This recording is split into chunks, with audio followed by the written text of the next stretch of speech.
भारत के संविधान के तहत जो अंकित है हमारे लिए स्वशासन व्यवस्था को सुदृढ़ बनाने के लिए पेशा कानून जिस तरीके से भूरिया कमेटी ने बनाया है, वैसे ही आप देखिएगा संविधान में आर्टिकल 283, आर्टिकल 283A या फिर अनुसूचित जनजातियों के लिए जो 5th शेड्यूल के तहत आने वाला क्षेत्र 5वीं अनुसूची के तहत जो नॉर्म्स लिखे गए हैं, जो स्वशासन को मानने वाले रूढ़िवादी जन्य जनजाति के लोग जो हैं वो लगातार संघर्ष किए हैं और 24 दिसंबर 1996 में ये लागू हुआ था संसद भवन में। ये किसी को सौगात में ये हेमंत सोरेन जी नहीं दे रहे हैं। हेमंत सोरेन जी के पास विकल्प नहीं है अब कि ये धर्मांतरित ईसाइयों को, मैंने कहा है कि ईसाई बोलिए चाहे मुसलमान को बोलिए, ये दोनों की सरकार है। उनको खुश कराने के लिए वो अगर कह रहे हैं आप कि वो 24 दिसंबर को लेके आए, तो ये उन लोगों की साजिश है जो कि पुनः गुमराह करना चाहते हैं झारखंड के तमाम मासूम आदिवासी रूढ़िवादी परंपरा को मानने वाले उन जनताओं को फिर से ठगने का काम कर रहे हैं। इनकी कुवत नहीं थी इस सरकार के, ना मंत्री की, ना विधायक की, ना यहाँ के सीएम की कुवत नहीं थी कि वो पेशा अधिनियम कानून 1996 लागू कर सके। यहाँ पे बालू माफिया, यहाँ पे पत्थर माफिया, यहाँ पर बॉक्साइट माफिया, यहाँ पे जमीन माफिया हावी है और इन लोगों के दलाल प्रवृत्ति के लोगों से सराउंडिंग्स में घिरे हुए माननीय मुख्यमंत्री अपने आप का रोटी सेकने का काम कर रहे हैं और उनको डर सता रहा है कि अगर आप लोगों के समक्ष में अगर पेशा अधिनियम 1996 का पूरा अगर कहानी आपको बताएंगे, नियमावली बताएंगे, तो शायद उनके सबसे प्रिय लोगों को चोट पहुंचेगी, आघात पहुंचेगा। इसीलिए इस क्रिसमस के समय जो विदेशी धर्म को मानने वाले, विदेशी ताकत को बढ़ाने वाले का सपोर्ट करने वाला ये सरकार को आज आघात पहुंचा है और उनके अनुयायियों का दिल जो है कचोट रहा है कि आज जो हम लोग नाचने का, डेगने का, प्रभु यीशु का जन्म मनाने का दिन में आज उनका जो कहा जाए तो आघात जो पहुंचा, लोग लगातार इन लोगों के माध्यम से, चाहे हाई कोर्ट हो चाहे सुप्रीम कोर्ट है, लगातार ये लोग हस्तक्षेप करते रहे हैं। ये लोग कौन है? धर्मांतरित लोग हैं जो हस्तक्षेप किए हैं। आज उनके लिए सबसे बड़ा मुंह में तमाचा पड़ा है। अगर इस सरकार के तहत आने वाला अगर ईसाई और मुसलमानों का सपोर्ट के माध्यम से अगर किसी भी तरह का अगर संशोधन किए होंगे तो याद रखिएगा, इस झारखंड राज्य में हेमंत सोरेन की सरकार को हिला देंगे हम, खुद घुसेंगे और हेमंत सोरेन को घसीट के निकाल करके कहेंगे कि यही हमारा सबसे बड़ा वाला दलाल है, हमारा आदिवासी समुदाय को भटकाने वाला यही है जिसको कुर्सी से उठा करके उखाड़ के फेंक देना चाहिए। तो हमारे लिए वो जगह शायद वो नहीं दिए होंगे। इसीलिए मुझे उम्मीद है कि इससे पहले कि जब हमारा धरातल में लागू हो जाए उसके बाद हम ये तय करेंगे कि किस तरीके से हमारे लोगों को ताकत देनी पड़ेगी, क्योंकि गांव-गांव में हमारे लोगों को माफियाज लोगों ने दबा दिया है, कुचलने का काम किया है। चाहे जमीन दलाल हो, चाहे पत्थर माइंस के दलाल हो, कोयला माफिया हो। मैंने बोला लगातार इस झारखंड राज्य में अगर इतना ही बड़ा हितैषी होते तो क्यों ये हस्तक्षेप करने का इंतजार कर रहे थे माननीय मुख्यमंत्री जी? ऐसा था तो यहाँ पे भी हस्तक्षेप किया गया था। डीआईजी ग्राउंड के उन रैयतों का क्या आज कह रहे हैं कि भाई मैंने किया। अगर आज हस्तक्षेप नहीं करता अगर माननीय हाई कोर्ट और सुप्रीम कोर्ट ना, तो शायद हमें और कई वर्षों तक संघर्ष करना पड़ता। हम तहे दिल से हम इस भारत के संविधान की आत्मा को हृदय से एक रूढ़िवादी परंपरा को मानने वाली बेटी नमन करते हैं और प्रणाम करते हैं उन सभी पदाधिकारियों को जो शीर्ष में बैठे हुए हैं। वो भी जानते हैं कि आज भी न्याय के मंदिर में हमारे आदिवासी रूढ़िवादी परंपरा को मानने वाले लोग विद्यमान नहीं है। ये दुर्भाग्य है कि हमारे झारखंड से हो चाहे पूरे भारत से हो, आदिवासी समुदाय हर फील्ड में अभी हमारा पीछे है और जो हमारे सिस्टम को मारने की कोशिश कर रहे हैं, उनको अब समय आ गया है जवाब देने का। लगता है आप लोगों में से जो धर्म परिवर्तन करके आ गए, क्या उसको रोकने की भी कोशिश होगी आप लोगों के माध्यम से या उसमें? बिल्कुल बिल्कुल, ग्राम सभा के माध्यम से ये अंकित किया जाएगा, चिन्हित किया जाएगा कि कौन कौन आदिवासियों के लिए अलग कॉलम बनाया गया है। हिंदू, मुस्लिम, सिख, ईसाई, इस भारत के संविधान से पहले भी हमारा कॉलम था और संविधान के बाद भी हमारा कॉलम रहा है। जनगणना 1961 की जब होती है तो उस समय की सरकार जो है हमारा कॉलम हटा देती है और लगातार जो कांग्रेस की सरकार को मैं ढिशुम ढिशुम मारने का काम करती हूँ। क्यों करती हूँ? क्योंकि ये लोग दलाल प्रवृत्ति के रहे हैं। ये लोग हमारे भारत देश को पूरी तरीके से विदेशियों के हाथों में सौंपने का गांधी परिवार ने प्रण लिया था और ये मोहब्बत की दुकान खोल करके बैठने वाले दलाल प्रवृत्ति के हमारे बीच में मौजूद जो कि पूरे भारत देश को गुमराह करने वाले राहुल बाबा से मैं पूछना चाहती हूँ कि कहाँ है इस देश का मूल मालिक? क्यों हमारा 29 सालों तक हम अनभिज्ञ रहे?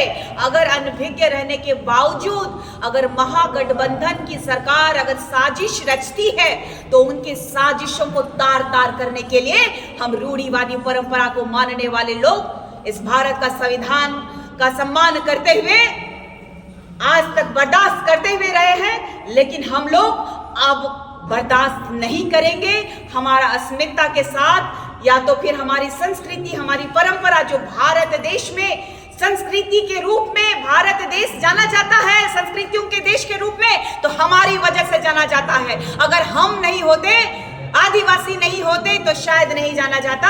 अगर आप कह रहे हैं कि उन्होंने संशोधन कराया होगा तो भारत के संविधान में भी आर्टिकल स्वशासन को इंगित करने वाला, सुरक्षित रखने वाला जो आर्टिकल्स मैंने बताया कि 283 आर्टिकल 283A आपको ये पढ़ना होगा और आपको पढ़ना होगा अनुसूचित जनजातियों का जो क्षेत्र है, 5वीं अनुसूची क्या होता है।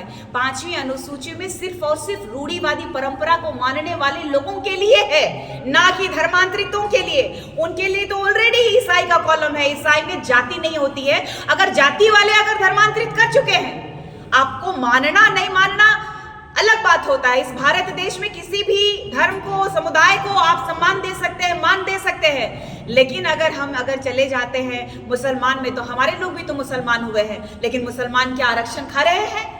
क्या हिंदू बने हैं हमारे लोग तो हिंदू खा रहे हैं? इस भारत के संविधान में हमें सनातनियों के आधार पे सबसे लो कैटेगरी में आरक्षण दिया जाता है, गरीब कह के दिया जाता है। इन मन बुद्धियों को बताना होगा कि भारत का संविधान बढ़िया से पढ़िए। हम तो अभी भी कह रहे हैं कि हम ना हिंदू है, ना मुसलमान है, ना सिख है, ना ईसाई है। ईसाई जो है माइनॉरिटीज के कैटेगरी में आते हैं। और मैंने कल रात में भी पोस्ट किया है कि पूरे भारत देश की संस्कृति अगर सरना सनातन में टिकी है तो एक साथ होकर के क्यों नहीं लड़ाई लड़ रहे कि डिलिस्टिंग की मांग क्यों नहीं कर रहे?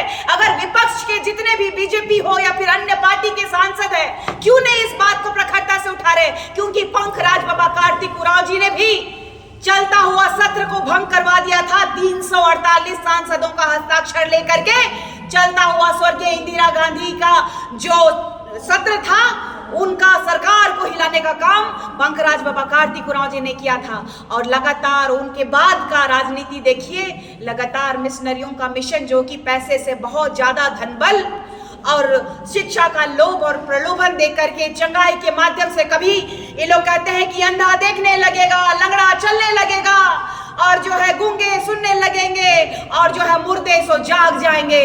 तो इन लोगों को बैठा देना चाहिए हर एक अस्पताल के बाहर, या फिर जहां जहां लाशें जा रही हैं, सारे कब्रिस्तान कहिए या तो फिर शमशान घाट कहिए, वहां बैठा देना चाहिए इन लोगों को और वहां चंगाई करवाना चाहिए। औकात इनकी पता चल जाएगी लोगों को। इन लोगों ने गुमराह करते हुए पूरे भारत देश में अंधविश्वास फैलाने का काम ये मिशनरियों के मिशन के माध्यम से पूरे भारत में कब्जा करने के लिए इन लोगों के द्वारा फैलाया गया है। इन लोगों का मिशन अब कमजोर हो चुका है, ये जान रहे हैं, समझ रहे हैं। और एक बात जो कि लगातार आदिवासियों को, ये जंगल का कहने वाले लोगों के लिए भी ये पेशा अधिनियम कानून मुंह पे तमाचा मार दिया है। 48 घंटा ये प्रशासन को 48 घंटा देना होगा, कारण बताना होगा 48 घंटों में कि किस लिए आप जो है ग्रामवासी को गिरफ्तार कर रहे हैं, कारण बताना होगा, तभी ग्राम से आप उनकी गिरफ्तारी कर सकते हैं। ये भी हमारे लिए बहुत बड़ा फैसला है। लगातार हमें ये कह दिया जाता था कि हम क्रिमिनल हैं, हम जंगल वाले हैं, हम विकास के विरोधी हैं, तो ये हम ग्राम सभा के माध्यम से कहेंगे कि विकास चाहिए हमको, हम विकास के विरोधी नहीं हैं। आज भी इस देश का मूल मालिक जो है शिक्षा के लिए वंचित है, स्वच्छ पानी पीने के लिए वंचित है। आपने देखा होगा कि किस तरीके से झारखंड राज्य में महज 19 साल की बेटी जो प्रेग्नेंट होती है उसको स्वास्थ्य व्यवस्था नहीं मिल पाती है, चिकित्सा व्यवस्था नहीं मिलती है। बहंगा से उसको लेके गांव से पहाड़ से लेके आते हैं जहाँ पे स्वास्थ्य समुदाय केंद्र है, वहां पहुंचते जच्चा और बच्चा दोनों मर जाते हैं। आप देखिएगा वो घटना है गुमला का। गुमला महज 100 किलोमीटर है रांची से, महज 95 से 100 किलोमीटर है। क्या ऐसी मजबूरी है इस सरकार की? अगर उपलब्धि की बात करता है, 25 साल हो गए झारखंड को अलग हुए, उनके पिता भी स्वर्गीय दिशम गुरुजी भी इस झारखंड राज्य के माननीय मुख्यमंत्री के रूप में विराजमान रहे, लेकिन दुर्भाग्य है 25 साल के बाद उनका देहांत होता है तो 10 कर्म करने के लिए उनके बेटे और उनका परिवार जब गांव जाता है तो पूरा देश देखा कि 10 दिनों में वो नेमरा में, उनका गांव का नाम है नेमरा में, वो बिजली लेके आते हैं, सड़कों का निर्माण करवाते हैं। 10 दिन में वो अपना गांव ठीक कर सकते हैं, तो वो 25 सालों में 25 गांवों का जीर्णोद्धार क्यों नहीं किए? ये प्रश्न चिन्ह बनता है। वर्तमान के ठगा सरकार, आदिवासियों को छलने वाला सरकार, आदिवासी बेटा के नाम पे कलंक सरकार को मैं चेतावनी देना चाहती हूँ कि आप 25 सालों में 25 गांव आपने डेवलपमेंट नहीं कर पाए। आप देखिए माननीय स्वास्थ्य मंत्री जो कर की आदिवासी अस्मिता को शर्मसार करते हैं। चाईबासा में एक पिता जो बेबस अपने छोटे से नन्हे से बच्चे को वो झोला में लेके जाते हैं उनकी मृत्यु हो जाने के बाद, और यहाँ की निर्लज्ज सरकार के माननीय मंत्री साहब जो सिर्फ और सिर्फ अपने कौम के लोगों को, अपने धर्म के लोगों को प्रलोभन देखने के माध्यम से कहिए या तो सरकार का दुरुपयोग करने के माध्यम से कहिए, एक तरफ हमारे गरीब पिता का अपमान कर रहे हैं। जब तक वो माफी नहीं मांगेगा तब तक उसका पैंट मैं खोलते रहूंगी, क्योंकि उसको बेइज्जत करना बहुत जरूरी है। सिर्फ एक कौम के लिए राजनीति नहीं की जाती है, चाहे वो विधायक हो, चाहे मंत्री हो, चाहे सांसद हो, चाहे इस झारखंड राज्य का माननीय मुख्यमंत्री ही क्यों ना हो, किसी एक धर्म की राजनीति नहीं होती है। मैं कहना चाहती हूँ कि इरफान अंसारी साहब 3 लाख रुपया का पैकेज आप बिहार से बुला करके अपने कौम की बेटी को इज्जत देने की बात कर रहे हैं। इस झारखंड राज्य जो 5th शेड्यूल के तहत आने वाला झारखंड राज्य जो आदिवासियों का राज्य में आप माननीय मुख्यमंत्री के चेले बन के जो घूम रहे हैं, झोला टांगने का जो काम कर रहे हैं, स्वास्थ्य मंत्री का जो खैरात में आपको गद्दी मिला है चमचागिरी करने के लिए, तो ये आला लगा के डॉक्टर बनने से नहीं होता है। थोड़ा सेवा भाव भी रखिए। फोटो खिंचा करके रील्स बनाने से आपको माननीय का दर्जा हम नहीं देंगे। अगर आदिवासियों से माफी आप नहीं मांगेंगे तो लगातार आपका बेइज्जत जलील करने का काम ये आदिवासी बेटी करने का काम करेगी। और मैं कहती हूँ कि आइंदा से आदिवासी अस्मिता पे सवाल उठाए और आदिवासी का पैसा ही न खा रहे हैं जी, बाप का कुर्सी पे दोनों राज कर रहे हैं। माननीय हेमंत सोरेन जी की पत्नी विधायक है, भाई विधायक है, उनके मरहूम भाई की पत्नी विधायक रही, लेकिन उनका गांव 25 साल बाद जीर्णोद्धार होता है। तो ऐसे झारखंड राज्य के माननीय मुख्यमंत्री जो आदिवासी बेटा है वो आदिवासियों का हितैषी कैसे हो सकता है? इसीलिए हमारे लिए पेशा अधिनियम कानून जब तक धरातल पे लागू नहीं होता है तब तक हमारे लिए ये चैलेंजिंग है, और लगातार हम लोग संघर्ष करते रहेंगे, उलगुलान करते रहेंगे। धन्यवाद, आभार इस भारत की संविधान की न्याय का मंदिर का, जिन्होंने हमारे जैसे आदिवासियों की आवाज को सुनने का काम किया उन्होंने। और हम सब तहे दिल से तमाम आदिवासी समुदाय के रूढ़िवादी परंपरा को मानने वाले आदिवासी जन्य जनजाति के लोग जिस तरीके से सरना के लोग जो है उरांव संस्कृति के लोग पढ़ा समाज के द्वारा स्वशासन को लागू करते हैं, जिस तरीके से बेदिया समाज के लोग जो है सरदारी व्यवस्था में अपना स्वशासन को लागू करते हैं, वैसे ही संथाली, मुंडारीज हो, ऐसे ही अन्य 33 जनजाति के लोग हैं। अलग अलग प्रथाएं, अलग अलग सिस्टम, कस्टमरी लॉ को फॉलो करने वाले लोगों को एक नया आयाम मिलेगा, नया विकास की गंगा बहेगी। हम विकास के विरोधी नहीं है। आज देखिए, निश्चित तौर से 23 दिसंबर को झारखंड कैबिनेट से विशेष सत्र बुला करके उसको पास किया गया है। लेकिन इतने दिनों से हम लोग जो आंदोलन कर रहे थे, वह निशा भगत, एंजल लकड़ा जी, खुशबू नायक जी जैसे केंद्रीय सरना समिति के सदस्य हैं, वो गुमला से चल करके पदयात्रा करते हुए रांची आए, राजभवन। लेकिन उसमें भी आदिवासी समाज के नेता लोग इन लोग को साथ नहीं दिया। कुछ ही लोग थे और बहुत हिम्मत के साथ इन लोगों ने कहा, और हमने इन लोगों को कहा था कि अच्छे कामों में लोग साथ नहीं देते हैं, लेकिन आप लोग हिम्मत मत हारना, लेकिन मंजिल तक अवश्य पहुंचना। मैं लोगों को धन्यवाद देना चाहता हूँ एंजल लकड़ा जी, केंद्रीय सरना समिति के महिला अध्यक्ष निशा भगत जी को, खुशबू नायक जी को, कि इन्होंने उस बात को जानते थे कि पेशा कानून क्यों हमारे लिए जरूरी है। और आज इस ईसाई मिशनरियों के द्वारा में इतने जो षड्यंत्र रचा कि आज तक हेमंत सरकार उसको लागू नहीं कर पाया था। ये तो झारखंड उच्च न्यायालय का जो है हम स्वागत करते हैं, बधाई देते हैं कि ऐसे पदाधिकारियों को जिन्होंने आदिवासियों के दर्द को समझा और उन्होंने झारखंड सरकार को नोटिस किया कि आप जल्द से जल्द झारखंड में पेशा कानून लागू करो। और उन्होंने आनंद फानंद में कैबिनेट विशेष सत्र बुला करके उसने पास कराया। निर्णय मुख्यमंत्री का नहीं था, पदाधिकारियों का था। निश्चित तौर से अगर इनको हृदय में इनको रहता है कि हमको पेशा कानून लागू करना है, लेकिन मैं बता देता हूँ, पंचायत राज निदेशक जो निशा उरांव थी, इनको भी काफी परेशान किया सरकार के द्वारा में।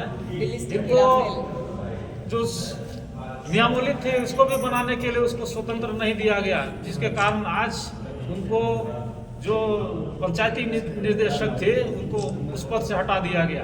अंततः आज देखिए, झारखंड उच्च न्यायालय के दबाव में झारखंड सरकार मजबूरी में इसको कैबिनेट से पास किया। चलिए, देर से सही दुरुस्त से, लेकिन पास किया। मैं उनको भी बधाई देता हूँ। लेकिन अब जो है समय आ गया है कि कैसे हमारे पूर्वज जो वर्षों से संघर्ष करते आ रहे थे, उनका जो सपना साकार हुआ है, और जब पेशा कानून लागू हो गया, इसको धरातल में कैसे हम अपने रूढ़िवादी परंपरा संस्कृति को मानने वाला पहान है, बंधोरा है, मातो है, मुड़ा है, डोकलो है, सोहरो है, हड़ाम है, माझी है, तो ऐसे लोग कैसे जो है गांव की जो शक्तियाँ हैं, या तो वित्त शक्तियाँ हैं, या तो नियंत्रण की शक्तियाँ हैं, या तो संचालन की शक्तियाँ हैं, कैसे हम अपने क्षेत्रों में जो भी होता है, खनिज है, कोयला है, बालू है, गिट्टी है, अमरक है, कैसे हम अपने गांव के संसाधनों को, खनिज संसाधनों को कैसे हम उपयोग करेंगे, कैसे हम इसको बेचेंगे। न्यायालय का आभार है, लेकिन अब अगर नियमावली की बात करें तो 3 महीने के भीतर धरातल पर उतारने की योजना है। क्या लगता है, अगर 3 महीने के भीतर नहीं होता है तो? निश्चित तौर से जिस तरह से पेशा कानून को लागू करने में ये सरकार जो देरी किया, और विशेष समुदाय को, जो गैर रूढ़ी प्रथा को मानने वाले लोग को खुश करने के लिए आज पेशा को लटका दिया गया था। अब नियमावली में भी हमको वही अंदेशा है कि लोग को फायदा पहुंचे, कैसे फायदा पहुंचे, कैसे उसमें छेद करे, इसको लेकर के उन लोग अपना जो है अपना दिमाग लगा दिए होंगे। लेकिन हम लोग भी कमर कस लिए हैं कि 1996 का हूबहू जो भूरिया कमेटी के द्वारा लागू किया गया था, उसी तरह से हम लोग को पेशा लागू होना चाहिए, नहीं तो आंदोलन हम लोग और तेज करेंगे। डिक्लेयर नहीं हुआ कि कौन सा पेशा, इसमें जो कुछ संशोधन के साथ बात रखा गया है, कौन सा संशोधन है इसमें? वही संशोधन है जो हम और आप तभी से बात कर रहे थे कि कैसे मिशनरियों को फायदा पहुंचाए, ऐसे ही संशोधन है। उसमें बेंच मारेगा कि कैसे हम गैर रूढ़ी प्रथा जो मानने वाला है उसको कैसे फायदा पहुंचाएंगे, वही वाला है संशोधन। समझ गए ना? हमको संशोधन नहीं चाहिए, हमको 1996 वाला जो भूरिया कमेटी के द्वारा बनाया गया था वो वाला सबको चाहिए।